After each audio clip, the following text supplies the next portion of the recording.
Hello, hello. Welcome back to my channel, Chantel Stuff. It's your girl, Audra Chantel here, back with another video.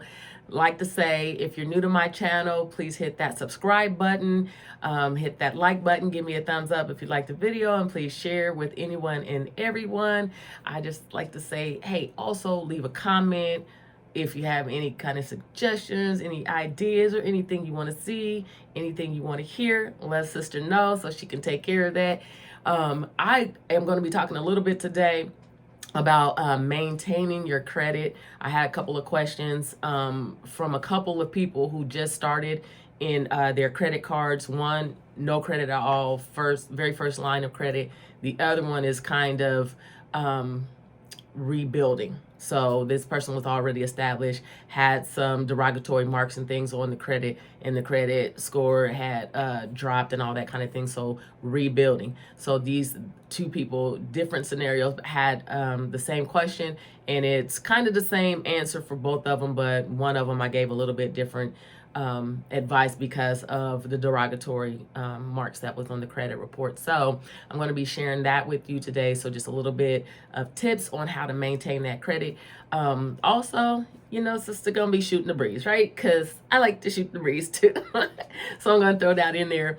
But just want to say how on yesterday, first let me just throw this in here. How on yesterday, I thought it was a good idea not to wear my brace because I'm still in constant pain, but it was less pain. I mean, way less pain than I have been in for about a few months, right? So I was like, ooh, I don't have to wear my brace. So I tucked it in my bag, took it to work with me, but I put it in my bag and thought, you know what? I'm not gonna wear it. So I'm going on about my business, get to work now, and then forgot it's far away from me at work. So I'm moving files, I'm doing all kinds of stuff, filing things away. And after work, I went to my mom's house to build her chair, to put her chair together. Everybody know, and you all know too, that I like to build things. So the family, they call me out to build things and all that kind of stuff. Well, I have been turning people down because of the arthritis and all this kind of stuff. Just like, oh, I had a sister like, oh my gosh, ain't trying to suffer, but I was feeling a lot better. So I told my mom yes, and I went over there without the brace. Bad idea. Let's just say it was a bad idea. My thumb is on Bang Street today. I'm like, oh my gosh, in my sleep, you know, hurting all kinds of stuff. So I'm going to put my little topical on there today, and I'm going to keep it moving. But I am wearing this brace, and I'm going to wear this brace, I believe, until that pain is all the way gone, because I'm not trying to keep on having setbacks now, because I just done put myself back further. Now it's hurting bad again. I was like, choke. Ain't that a black dog? I shouldn't have done it, but I did. So anyway, I just thought, you know, it was funny. Okay, I can laugh at it now. Yesterday it wasn't that funny, but sometimes we just make bad decisions, and you know we have to suffer the consequences because of it. But anyway, so on the two scenarios that I wanted to talk about, like I said before, I had one person that had just started with the credit, has first credit card, first line of credit, just now getting established. And the other person, it's their first credit card, but not their first line of credit. And they also have been cleaning up quite a bit of derogatory marks on their credit report, and have some, you know, some still out there. Everything as far as collections and things like that are paid off with this person with the derogatory marks. But it was one line of credit that was being paid monthly, every month, and for on the due date, but it was already 30 days late. So it was being paid consistently late. So it was still, even though the person felt like, I'm paying on time, I'm paying every month, what is going on? Well, you're paying every month, you're paying on the due date or before the due date every month, but you were already 30 days late. So you're just paying consistently, but consistently late. And so it was still really destroying the score. But for those two, of course, some of the same things that I said, of course, you want to make sure that you're making on-time payments, right? Make sure that the payments are on that due date, on or before that due date. I mean, you can pay within that grace period, but you know, that's a slippery slope. But it is there for you to give you a little wiggle room if need be, right? So just make sure that you're paying it on time. With a credit card, the credit report loves a credit card more than anything. It helps the credit report and the credit score more than anything, right? But it can hurt it more than anything too. So you want to make sure that you're not getting, if you have a late payment and you even get a late fee, make sure you're not going into a 30-day late, okay? Because if you go 30 days late, you can lose anywhere from 80 to 90 points off that score, right? So that's a huge freaking ding for just one 30-day late. We look at it like, oh, it's just one, but it's huge in that credit card world, all right? So you just want to make sure that you're not doing that. So keep a close eye on it. Know your dates. Know your information. You know, your loan officer, which I'm a loan officer too, so I can tell you, you know, both sides of this deal. But your loan officer is going to give you all the information you need, going to educate you on everything that you need, and also going to give you those disclosures. It's left up to you. You don't have to commit anything to memory. Heck, we don't commit everything to memory, you know, but we read our information. So you're going to have to read your information. It's your responsibility to know when your due date is, right? It's your responsibility to know what your balance is, what your minimum balance payment is. All of that is your responsibility to know those things. So you have to take control. You're in control. It's your credit. Is your information. You're in control. Take control and make sure that you're making everything happen, you know, for yourself. So you know, get in there and know. But let's say, you know, another thing too, of course, you want to keep the payments on time, but you also want to keep that line of credit moving, because if it's a credit card, because that's what we're talking about today, because those two scenarios, they open credit cards. So you have to make sure that they continue to revolve. It's revolving debt, right? It's revolving credit. The only way that it's going to work for you is if it revolves, right? So if it's just sitting there not being used and everything, it's just sitting there looking pretty. It's not doing anything for your score, and you'll see that it will start to reduce, and you'll be like, okay, what in the world is going on? I got the credit card open. Why is my score dropping? Well, you're not using it. You're not using it. You want to be careful when you use it to maintain the score. You don't have to cost yourself another bill. You can use it for things that's already in your budget. You can use your credit card as your debit card, right? So you can use it for anything that you have already budgeted for, anything that you were already going to spend money on, like your groceries, your cell phone bill, your utilities, your Wi-Fi, whatever it is, your gas, you know, whatever it is that you already budget for, that you have in that budget, that you know you're going to spend that money on, you can use the credit card to pay for it, right? And then when you get paid, pay it off. It's almost like paying yourself back. So you borrow the money off the credit card from yourself instead of the bank. When you borrow it from the bank, you pay interest. So when you're going month to month, you're doing that. So we just kind of like put a different spin on it. Make it as if you're borrowing from yourself and you can pay yourself back when you get paid, right? So if you look at it like that, then that'll help you remember, hey, I got to pay this back off, right? So that's going to keep you moving, keeping that score good and healthy. If you do, I'm not saying don't carry a balance from month to month, but you do not have to carry a balance from month to month to maintain the score or to increase the score, right? But all you have to do, you can be a balance payer and still will have that same positive effect for that score, right? I know a lot of people will tell you, well, you can't be a balance payer. You have to let an amount go from 1 month to the next month. That credit report has to see that. Well, I'm here to tell you, I've tested it and you don't have to do it. And I have several cards and I do the same thing. I don't carry a balance on anything. My husband and I are balance payers.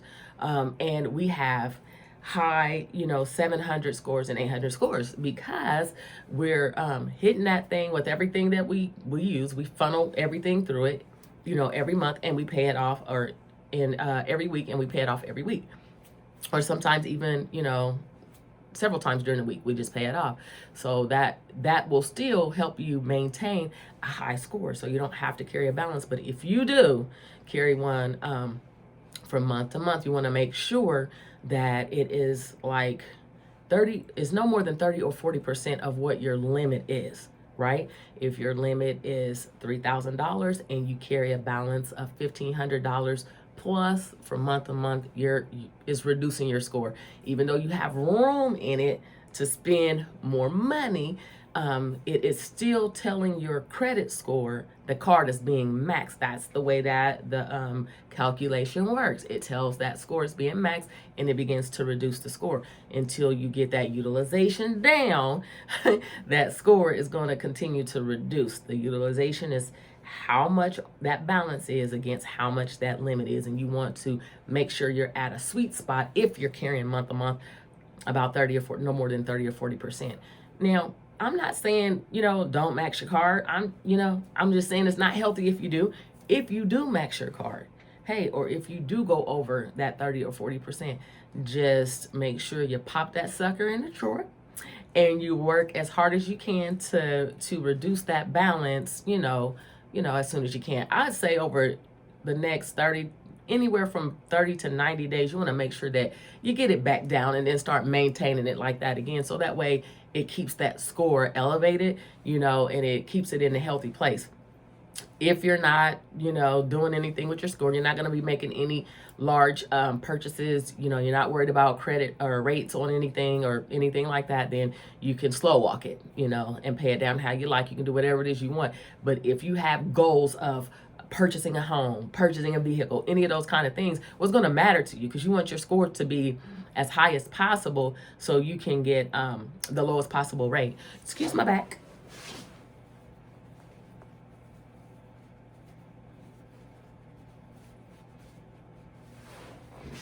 Sorry about that. Tell you what, we already know Sister Girl has allergies. So it's that time of year too where they are heightened because spring is coming. I'm excited all about it, but just more allergies to deal with, more runny noses, more sneezes and all of that. So sometimes I'm gonna have to give you my back. All right, but anyway, so just want to say that will, I like to say put it in a drawer, as you're paying it down, because I know that it's more effective if you do, right? So you can feel like you're shooting yourself in the foot if you're still swiping it and trying to pay that balance down. You can feel like you're shooting yourself in the foot, and you really will be, and it won't go down as fast as you want it to, because of course, you're continuing to increase the balance on it, plus interest is continuing to hit it. So it's growing at the same time you're trying to reduce it. So, it's just kind of fighting against itself when you do that. So it's best to put it in a drawer. I like to say put it in a drawer, just to say not use it. Because if you're good with just not using it until you've reached your goal of paying it down, just leave it wherever it is, in your wallet, in your billfold, your purse, wherever, and just pay it down. Just make sure you're not using it when you do that. So those are some of the things that you can do to maintain a good score. Also, you just want to keep a good close eye on your credit. Of course, you can go to annualcreditreport.com and get a free annual credit report. Every 12 months, they'll let you go in and look at Experian, Equifax, and TransUnion to check out that credit. So you'll be able to see what is on there, right? So you can see if there's anything that's showing up under anything any public records where something is derogatory or something is reporting against you negative, late payments on your lines of credit or whatever, or maybe you see a balance you don't agree with, or maybe you even see a whole line of credit you don't agree with. It's just really good to keep an eye on it, just to make sure everything is looking healthy in there and everything is on point. But also it will bring, alert you to things that you need to correct, right? So you want to make sure that you do that. You want to put yourself together a plan. Just saying that out loud, because you all know how I am about my plan. So you can do it however you want to. That's just me. That's just my little plan sheet, because I have my little bullet points. Then I have a whole lot of space down here where I'm just going to be jotting and talking to myself and figuring out. And then I'm going to put it in, a real outline. Right? And then I'm going to say, hey, this is what I'm doing first. This is how long it's going to take me to get this done. I'm going to put this amount of money towards this. And it's going to take, I divide that by how many checks, I'm going to be doing it over. And this is how long it's going to take me to get it done. Right? So I kind of do that, and I go into even more details. I might have said that a little bit backwards, maybe. Anyway, I go into more details like that, and I do put it in stone for me, and I work that plan, right? you got to remember, if you're going to, to maintain the credit, even when you're working your plan, you work your plan will work for you. Promise it will. As long as you're faithful to it and you are consistent with it, it's going to work for you. However, when life circumstances change in life, it's going to change because life changes. That's what it does. When it changes, you need to adjust your plan, right? Adjust your plan accordingly. If you do not adjust your plan, you're still trying to work the same plan and your life has changed. It's just not going to work. It's not going to work. You're going to feel like you're not reaching your goals, and you won't. And you're going to get frustrated and you might quit. Don't do that. Don't quit. Keep your hand to the plow. Keep moving forward. So just adjust your plan. So like if you get a new bill, you got money going other places where you might not be able to take that same money and, hit it on your credit card or do whatever you're doing with the credit card or whatever. So it may change things for you, right? So, or your income may go down, right? It may go down. So you may have to change the plan up. Well, I'm not going to be able to put $100 towards that Visa to pay it down. Maybe you put, a car repair, set of tires. Maybe you had some type of emergency or, hospital bill or something you used your credit card for. And you felt, well, I know it's going to be over that 30 or 40%, but I'm going to use it on this card and then I'm going to pay it down over the next few months. Well, the income changed, right? So you have to adjust your plan so that way your plan continues to work for you. If you get an increase, I always like to say this too. A lot of times people will, and it's your option, right? You can slow walk it, you can medium walk it, you can fast walk it, you can do it however you want to. As long as it's still working, you're good, right? When you have an increase, you can stay on the same plan. You can stay on the same plan and the plan will still work for you and you'll still get it done. If you calculate it, you'll get it done in 5 months, you'll still get it done in 5 months, right? However, if you do get an increase and then you put more into your plan, right? You adjust your plan accordingly to that increase and you put more into paying off that emergency that you put on that card. Well, now your 5 months could change to 3 months, right? So it's all left up to you what you want to do in that case, because it's just a win-win situation right there. But you do want to adjust your plan so your plan continues to work for you, right? Also, you always, no matter what, want to ask questions, right? Ask questions. Always ask questions and educate yourself, right? Get yourself educated so you know how things work. And just, you have to remind yourself too. So we learn by repetition. Don't worry about, like I said, committing everything to memory. The basics, you want to make sure you got them down. You want to make sure that you remember those, you memorize those, because in order for things to work, you have to memorize the basics. You got to remember, my due date is on the 1st. Got to pay that on the 1st. Got 5-day grace period. Want to make sure that, those kind of things.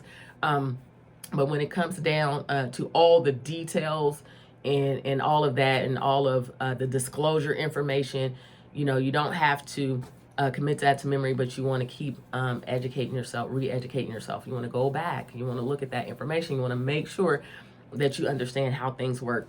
You want to always ask questions, because questions will come up as you are maintaining your credit.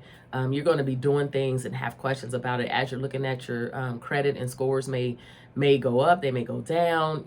I have people who even ask me questions about why did it increase, so I definitely have to look at it to see, and I can give them some ideas of why. Sometimes I can see exactly what it is, and sometimes it's just a combination of things that they've done to either increase it or decrease it, but as soon as you have like a huge drop, I had somebody say, hey, I'm working the credit card. That's the line of credit that they had. They have a vehicle loan and some other things going on, and they have paid off all their collections. They were like, I'm working the plan, and all of a sudden, boom, lost 30 points off my score. I don't know what's going on. This is one of those situations where they were not watching the credit closely, and they didn't know exactly what was going on. This is the scenario that I gave you about the person who was paying monthly on that line of credit for the vehicle. However, they were paying consistently late. They were already 30 days late. They had things in dispute, and it was set up automatically with this bank, but they didn't for some reason it got off and it didn't work right. Things happen, didn't work right, so they got behind and they thought they got caught up, but they didn't. They just continued making the regular payments, and they thought that they were making them, they were, on point. They thought that they were on time, but they were just consistently paying late.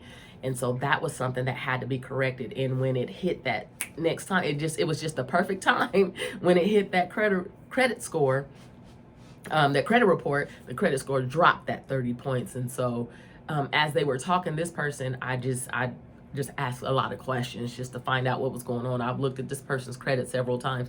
I didn't want to give them an unnecessary hit on the credit by looking at it, a hard pull score or, credit score, and looking at that report. I just asked them themselves. They pulled it up, they looked at it, they talked to me about what they saw, the alerts that they got. And you can set up, alerts too. That's another good thing to do.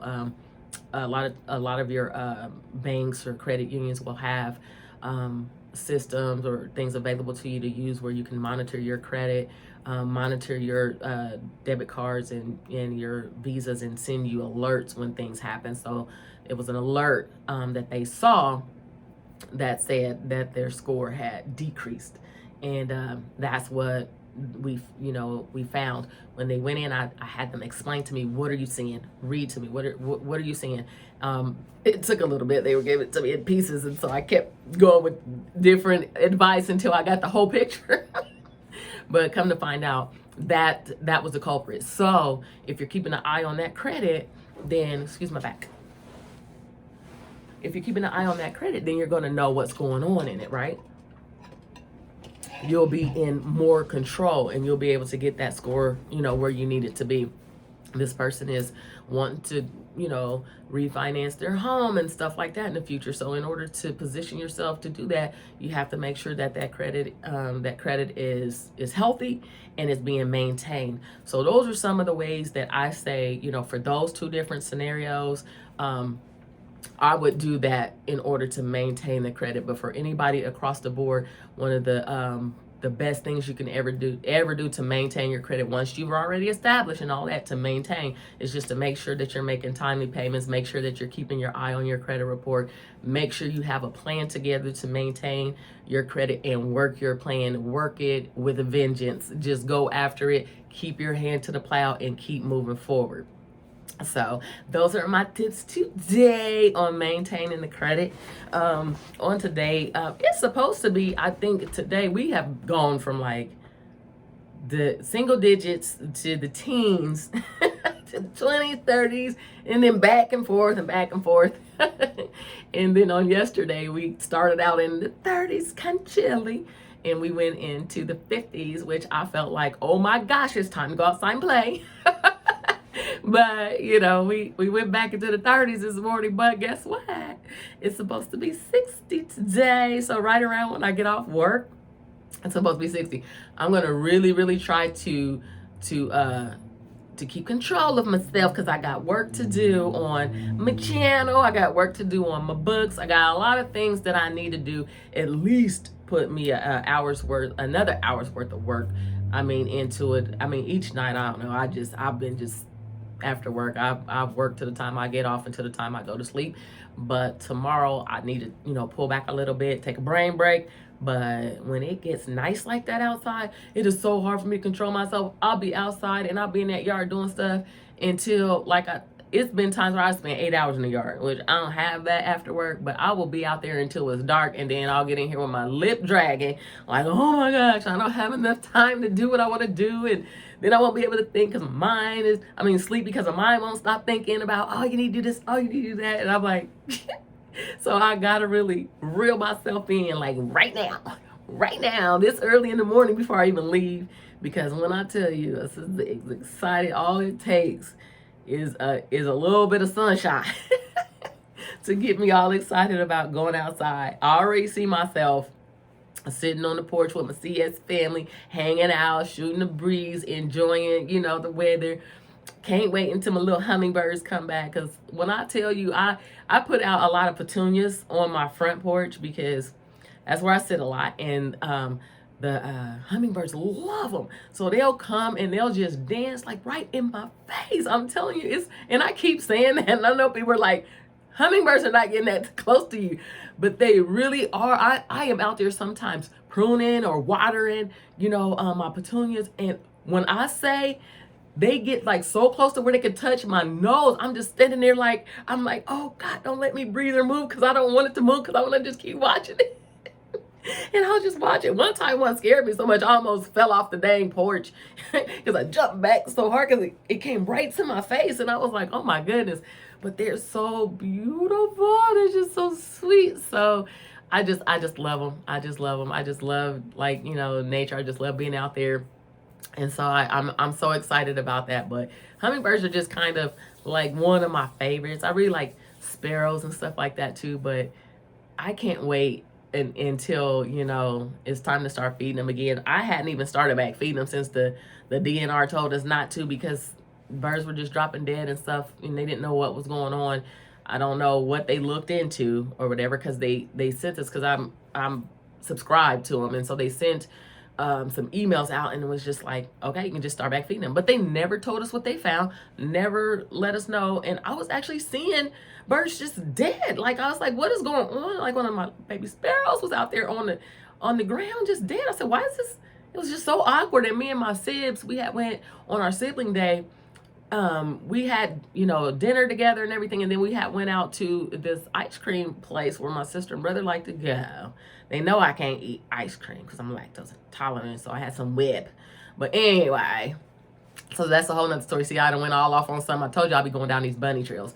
But when we were over there, it was just so odd. I looked out into the field and I was like, what? It's a dead bird out there. But it was just something about the whole situation was just different. It wasn't like just seeing a regular, bird that just died somewhere. But it was just something about the way that it was looking. It just was odd. And I remember thinking that, and then the emails came out. But we never found out. But so I stopped feeding them way back then. And that was like, it was like it may have been in the last summer of 21. So I haven't fed them since then, and I feed them all through the winter. I feed the squirrels, I feed the rabbits. I have all kinds of little, wildlife that comes around the house because the sister just like feed them so I can watch them. So I haven't fed them since then. So I have a boatload of bird seed, because I buy like about 40 pounds each season. So about 40 pounds, sometimes 60 pounds. I go through 60 pounds a year, but about 40 pounds will really do me. So I haven't even gone through but maybe like a fourth of it. So I got so much to feed them. I got squirrel food left and all that kind of stuff. So I can't wait. So I'm gonna get out there and start feeding them so I can watch them. I have a video of a red-head woodpecker that I saw, because we have a couple of trees across the street in our neighbor's yard that the red-head woodpeckers really love. They're always over there. But one day, one of them flew over to the tree in the back of my other neighbor's house, right out my back door, and I was able to capture it on video. It was so cute. I don't know. See, it don't take me a lot. I'm telling you, it don't take a lot to get me excited and happy. But that was one of those things that did it for me. I was like whispering to my husband because I didn't want to scare the bird off. I was like, babe, you gotta come and see this. He came for like 2 hot seconds. That's my thing. I mean, he like nature, okay, but he's not like I am, and my mom, and she's real crazy about, real freak about nature and stuff. And my dad, all outdoors people. Like I said, all of them were raised on farms and stuff like that. So I get it, honestly. But anyway, so that's what I'm all excited about. But I'm going to have you all out there with me in my little spot. Like I said, it's a small area on my porch and all that. But I make it my own little flower oasis, and I have a place just to sit there and chill and just enjoy being outside. I'm going to have you all out there with me. So, and, maybe possibly even on my little journey of getting all my little flowers together and the right bed together and all that kind of stuff. So I may bring you out there on a little bit of that. But that's what I'm excited about today. So hopefully a girl can hold herself back today and just, maybe I'll sit on the porch for a little bit, put the towels in the wash first, because I do my towels and sit on the porch for a little bit and do a little bit of work out there, so I can work while I'm out there too. So I'll do that. And I don't know if I bring you along on it today, because it's like seriously, you know how it looks outside after the snow is melted and all that kind of stuff, and things aren't kind of cleaned up. It just look kind of ratty. So I may not do that. But I just like to say, hopefully something I said today lifted somebody up. Hopefully something I said today made somebody feel better. Hopefully something I said today gave somebody that education that they were looking for. And guess what? I will see you on my next video. Deuces.